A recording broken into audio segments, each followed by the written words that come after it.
Hey there, welcome to How to Login. I hope you all are doing well. Today you will learn how to log into ADP employee account.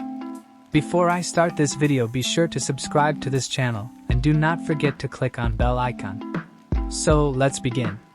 In order to log into ADP employee account, you first have to go your web browser and type www.adp.com and hit enter. It will take you to the official site of the ADP. Now click on the sign in button, which is at top rightmost corner of the page. Here, pick the option that describes you best. I will click on my current employee uses ADP. Now click on next. Provide your user ID and click on next. And then type your password and click on sign in button. This is how you log into your ADP employee account. I hope you guys liked this video. I will see you in the next one. Thank you guys for watching this video, and make sure to subscribe this channel and don't forget to hit the bell icon.